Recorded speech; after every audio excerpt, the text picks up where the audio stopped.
The year was 1095. Europe was cold, hungry, and restless. The old glory of the Roman Empire was long gone, and kingdoms were fractured, ruled by lords, knights, and kings who fought more with each other than against any common foe. But far to the east, beyond the seas, lay Jerusalem, the city that lived in every Christian's prayer. For centuries, pilgrims had traveled there to walk where Christ had walked. Yet, by the 11th century, that holy city was under the control of the Seljuk Turks, powerful Muslim rulers who had recently expanded into the Holy Land. Rumors spread across Europe that Christian pilgrims were being harassed, that the Church of the Holy Sepulchre had been desecrated, and that the infidels threatened the faith itself. In November 1095, Pope Urban II stood before a vast crowd in the French town of Clermont. His voice rose like thunder. Deus vult, God wills it. He called upon the knights of Christendom to take up the cross, to march east and reclaim the Holy Land from Muslim control. He promised forgiveness of sins, eternal glory, and a holy mission unlike any before. The crowd wept, shouted, and knelt. Men tore strips from their clothing to form crude crosses and sewed them onto their tunics. They would be known as Crusaders, from the Latin crux, meaning cross. Europe was about to explode into a holy war. The Peasants' Crusade, 1096. Word of the Pope's call spread faster than anyone imagined. But it wasn't only knights and nobles who answered. It was also the poor, the desperate, and the fanatical. Led by a fiery preacher named Peter the Hermit, tens of thousands of peasants, farmers, and beggars gathered to march toward Jerusalem, untrained, unarmed, and unprepared. They believed God himself would protect them. Their journey was a nightmare. Lacking food and discipline, they looted villages as they crossed Europe. Some groups turned their fury on Jewish communities in the Rhineland, massacring thousands, one of the darkest stains on Christian history. By the time the Peasants' Crusade reached the Byzantine Empire, the Emperor Alexios was horrified. He had asked the Pope for a small army of trained knights, not this unruly mob. Still, he ferried them across the Bosporus into Asia Minor, where the Seljuk Turks awaited. Within weeks, the entire Peasants' Crusade was wiped out. Only a handful survived to tell the tale. But behind them came the true armies of Europe, led by princes and warriors. Part 3. The Princes' Crusade and the Capture of Jerusalem, 1097 to 1099. When the true armies of Europe finally marched east, they were not peasants or preachers. They were princes, barons, and knights hardened by years of war. They came from every corner of Europe. Godfrey of Bouillon from Lorraine, a noble knight of unshakable faith. Bohemond of Taranto, a fierce Norman lord from southern Italy. Raymond of Toulouse, rich and ambitious, one of the oldest nobles to take the cross. Robert of Normandy, son of William the Conqueror. Each came with their banners, their retainers, and their ambitions, not all purely holy. Some sought land, wealth, or power, but all marched under the cry, Deus vult, God wills it. The March to Constantinople. By the spring of 1097, their armies, nearly 60,000 strong, gathered before the walls of Constantinople, capital of the Byzantine Empire. Emperor Alexius had expected a small force of mercenaries. Instead, he found himself facing an entire army of armed pilgrims camped before his gates. Alexios was shrewd. He fed and housed the Crusaders, but demanded that any lands they conquered from the Turks be returned to the Byzantine Empire. Many Crusader leaders swore an oath to honor that. Bohemond, however, crossed his fingers behind his back. With uneasy cooperation, the Crusaders crossed into Asia Minor. Siege of Nicaea, 1097. Their first major target was Nicaea, the Seljuk capital. The city's walls were massive, defended by archers and catapults. For weeks, the Crusaders battered the gates, building siege towers and trenches. But in the end, it was politics, not brute force, that won. Alexios secretly negotiated with the Turks, and one night, Byzantine troops sailed into the city through the lake gate. When dawn broke, the Crusaders found the Byzantine flag already flying above the towers. Many knights were furious. They had been denied the plunder they expected. But Alexios sent them gold and supplies, calming their rage. The march continued east. The long march to Antioch. The Crusaders now faced the harsh reality of Asia Minor: endless deserts, blistering heat, thirst, and ambushes from Turkish horsemen. Thousands died on the road to Antioch, the key to the Holy Land. When they reached it in October 1097, they found a city that defied imagination, vast, fortified, and filled with defenders. The siege of Antioch lasted 8 brutal months. Food ran out, horses were eaten, men starved, froze, and died of disease. Many believed God had abandoned them. Then, a miracle, or madness, changed everything. A poor monk named Peter Bartholomew claimed he had visions of St. Andrew, who revealed where the Holy Lance, the spear that pierced Christ's side, was buried beneath the cathedral. Digging feverishly, the Crusaders found an old spearhead, and with it, their hope. They stormed the city, overwhelmed the defenders, and took Antioch. But before they could rejoice, a massive Muslim army under Kerboga of Mosul surrounded them.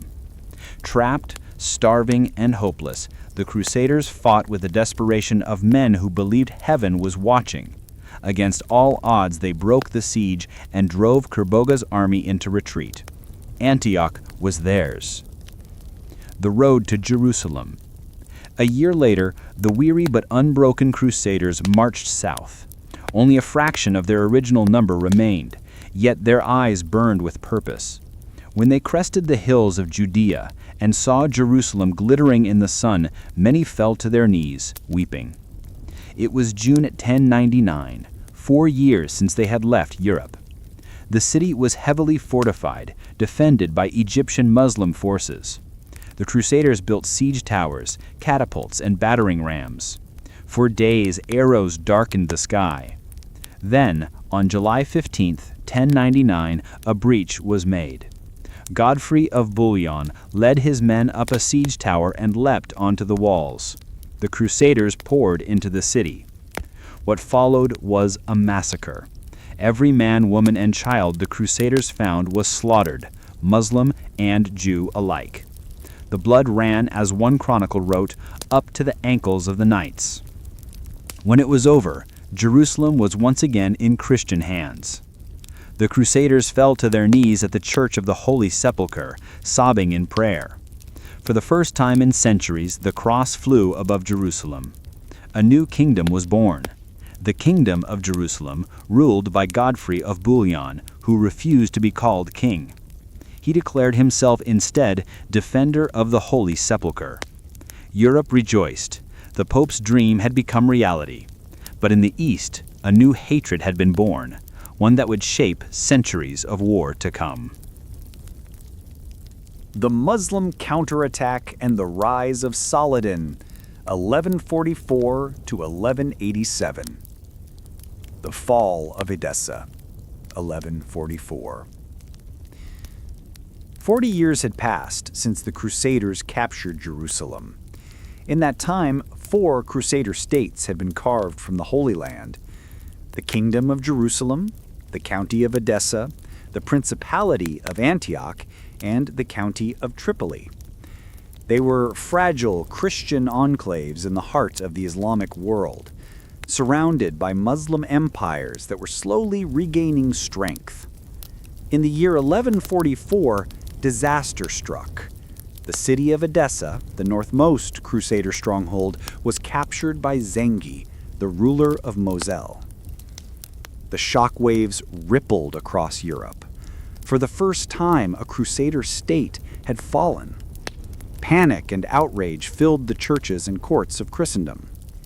Pope Eugenius III proclaimed a new crusade, the Second Crusade, led by 2 kings, Louis VII of France and Conrad III of Germany.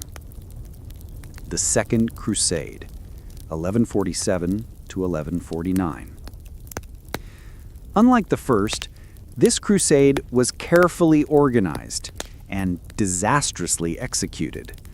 The German army was annihilated by the Turks in Anatolia. The French fared little better.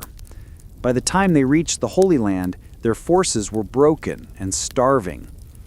Instead of attacking Edessa, they foolishly turned their attention to Damascus, one of the most powerful Muslim cities in the region, and formerly an ally.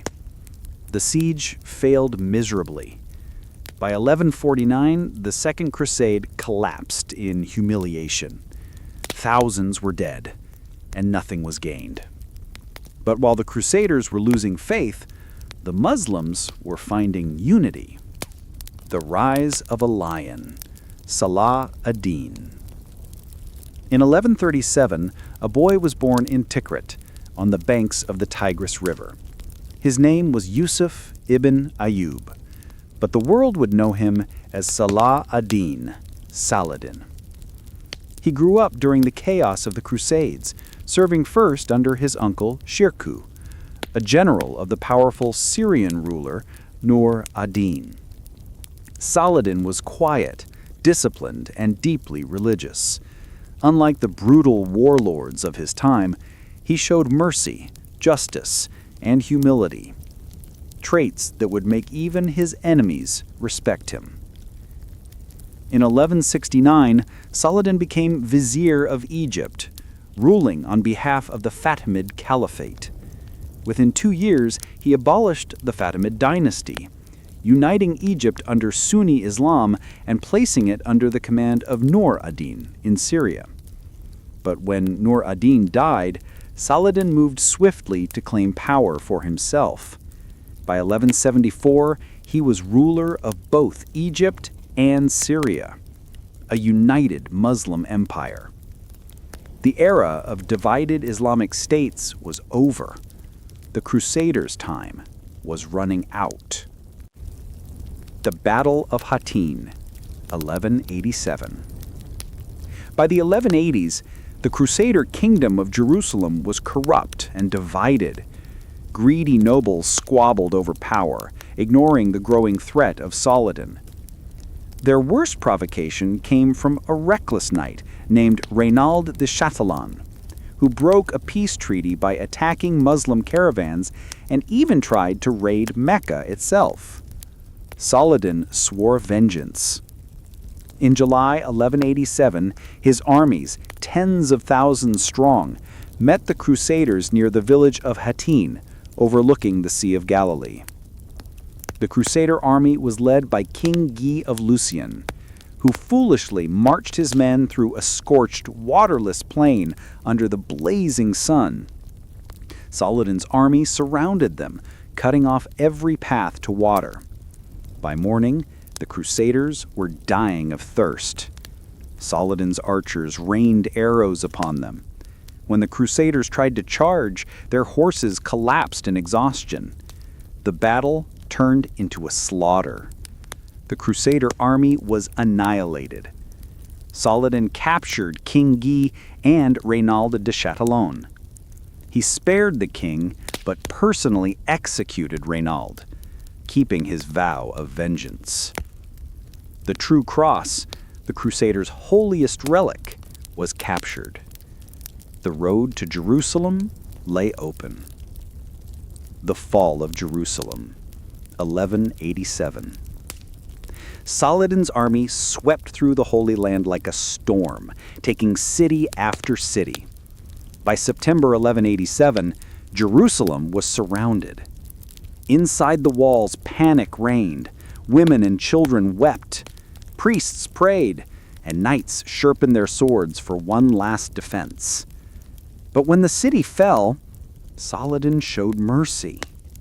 Unlike the Crusaders who had butchered the inhabitants in 1099, Saladin allowed Christians to ransom themselves and leave in peace. He even spared the Christian holy sites. On October 2nd, 1187, the crescent once again rose over Jerusalem. The world gasped. In Europe, churches fell silent. Bells tolled in mourning. Kings wept.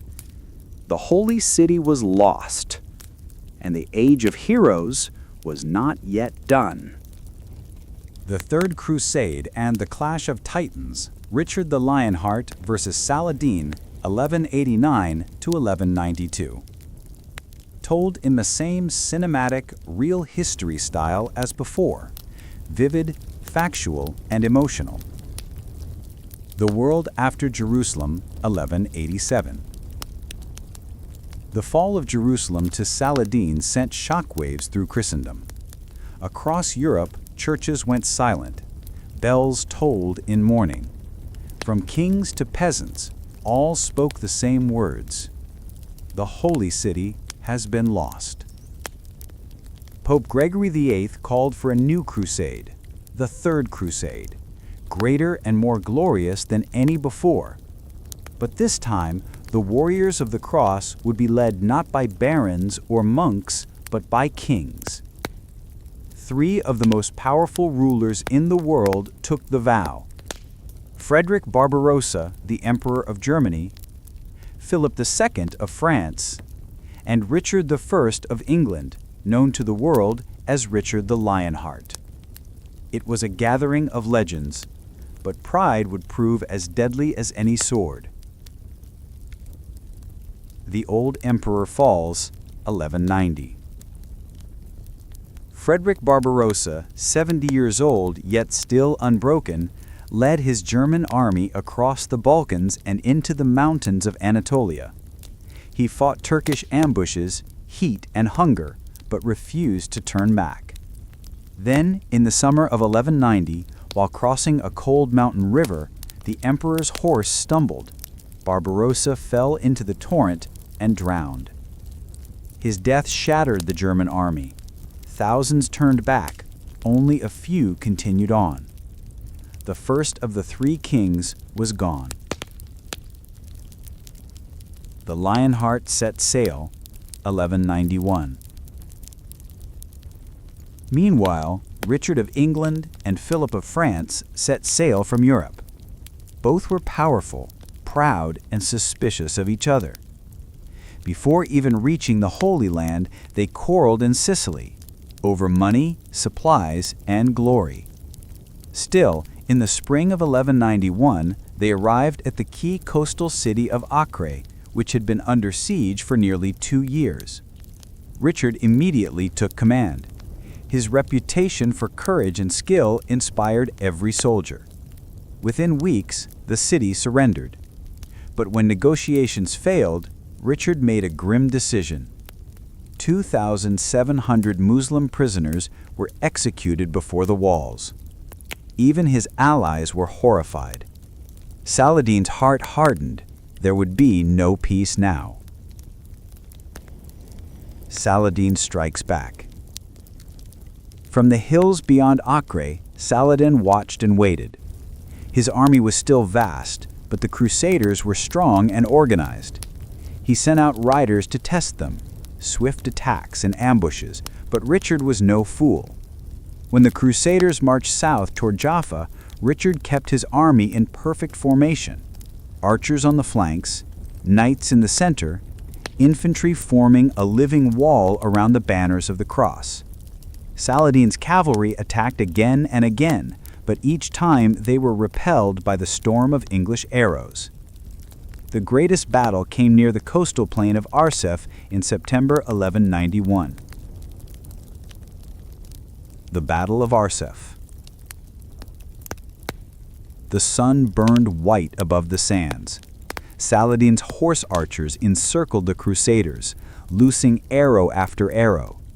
The men of the cross held firm under the deadly rain, shields up, discipline tight. But then the Knight Hospitaller, unable to endure any longer, charged without orders. Richard saw the danger and made a bold decision. Sound the trumpets, advance all. With a roar, the entire Crusader army surged forward. Steel crashed into steel. Horses collided. The desert shook beneath their fury. By day's end, Saladin's army was broken. For For the first time, the great Sultan had been defeated in open battle. Yet Richard did not chase him. He had won a victory, but he still lacked the strength to reach Jerusalem. The road to Jerusalem.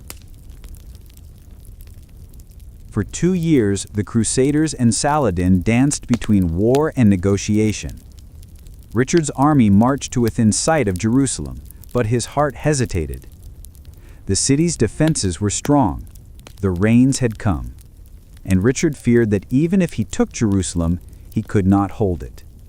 Instead, he fortified the coastline, rebuilt Jaffa, and waited. Both leaders respected each other deeply, 2 lions who knew the other's worth. When Saladin's forces surprised Jaffa, Richard himself led a desperate counterattack, fighting barefoot in the surf, sword flashing in the sun. His courage was unmatched. The Truce of Honor, 1192. By September 1192, both men were exhausted. The Holy War had drained their armies, their lands, and their souls. Richard and Saladin agreed to peace. The Christians would keep a thin strip of coastline, including Jaffa. Pilgrims would be allowed safe passage to Jerusalem. Jerusalem itself would remain under Muslim control, but open to all faiths. When Richard fell ill, Saladin sent him fruit and ice to ease his fever. Neither man would ever see Jerusalem again. In March 1193, Saladin died in Damascus, leaving behind only 1 gold coin. He had given all his wealth to the poor. Richard returned to Europe, where he was captured and ransomed, his legend growing even greater in captivity. Epilogue. 2 lions. For centuries after, poets told their story not as enemies, but as equals. The Christian lion and the Muslim lion. Both fought for God, both for honor. In an age of cruelty, they showed something rare: respect. The Crusades would continue, blood would flow again, but none would match the grandeur and humanity of the duel between Richard the Lionheart and Saladin the Just.